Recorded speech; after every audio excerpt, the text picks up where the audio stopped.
Bienvenue dans Un œil sur les médias avec Karim Yayaoui. Bonsoir Karim. Bonsoir Aude. Alors on commence avec ce tweet qui s'est répandu comme une traînée de poudre aujourd'hui à 11h59 je crois environ. C'est celui de la première dame.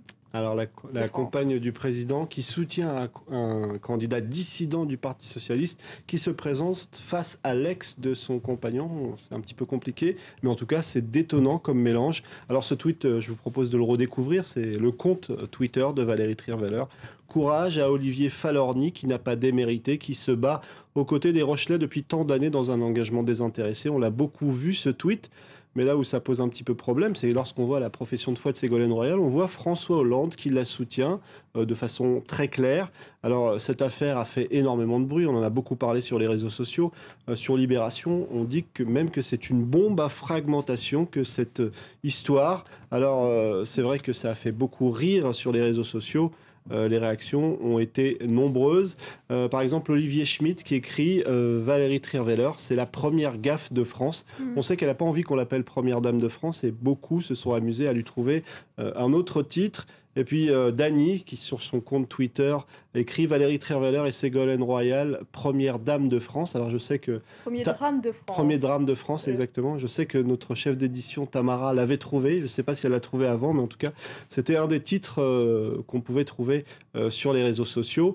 Et puis, un peu d'humour avec Sophia Aram, qui est une humoriste assez connue en France, qui écrit il y a urgence, il faut déclencher une médiation familiale rapidement, sinon ça va se terminer au couteau sur les remparts de Fort Boyard.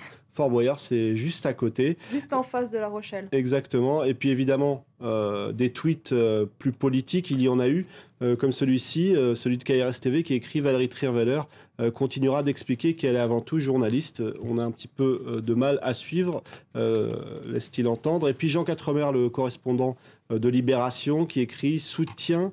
Valérie Trierweiler soutient l'adversaire de Ségolène Royal, un message de journaliste, de compagne du président, de militant de PS, on ne s'y retrouve plus, au point que Bruno Roger-Petit, du côté du Nouvel Obs, se demande si François Hollande ne doit pas clarifier tout ça très rapidement.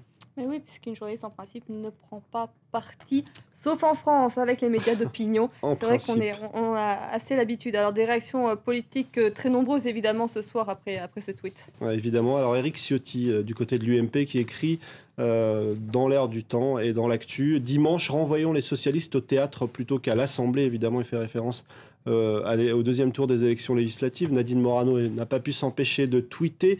Vous regrettez Sarkozy, vous regretterez Carla aussi. Et puis ce tweet de Marine Le Pen qui évoque une situation pitoyable. Enfin, je vais vous montrer tout de même ce blog du Figaro où on nous explique que Valérie Trierweiler a peut-être sonné le glas de la présidence normale. Alors, en tous les cas, l'épisode alimente de nombreux commentaires, mais marque peut-être aussi un tournant, effectivement. Alors tout à fait, c'est ce qu'explique sur le blog du Fil à retordre le journaliste du Figaro, parce que ça va à l'encontre de tout ce que François Hollande avait promis dans sa campagne, le président normal, le président qui ne voit pas sa vie privée empiéter sur la politique. Et en fait, en quelque sorte, Valérie Trierweiler a dynamité tout ça en quelques mots, en un tweet. Vous nous parlez à présent de la Russie. De la Russie, hein. Il y avait une très forte mobilisation de l'opposition aujourd'hui et les sites ont été victimes de cyberattaques. Alors, beaucoup de sites qui ont été victimes de cyberattaques. Je vais vous montrer celui de Novaya Gazeta. Ce n'est pas un problème technique, c'est simplement qu'on ne peut pas y accéder. Il a été victime d'une attaque en règle. Il y a aussi des sites d'une chaîne de télévision d'opposition qui a été victime d'attaques DOS, c'est-à-dire des attaques par déni de service qui consistent à submerger les serveurs. Évidemment, ce sont des attaques qui vont accompagner ces manifestations et tous les regards se tournent vers le pouvoir russe. On évoque, avant de se quitter, un champignon qui vaut de l'or, mais qui est en voie de disparition. Pourquoi il y a une trop forte demande? Alors non, parce qu'il y en a de moins en moins, oui. Peut-être qu'il a été cueilli de façon un petit peu trop régulière. Exactement, il s'appelle le Yarsagumbu. On voit des gens en train de le cueillir. Ça se passe du côté de l'Himalaya.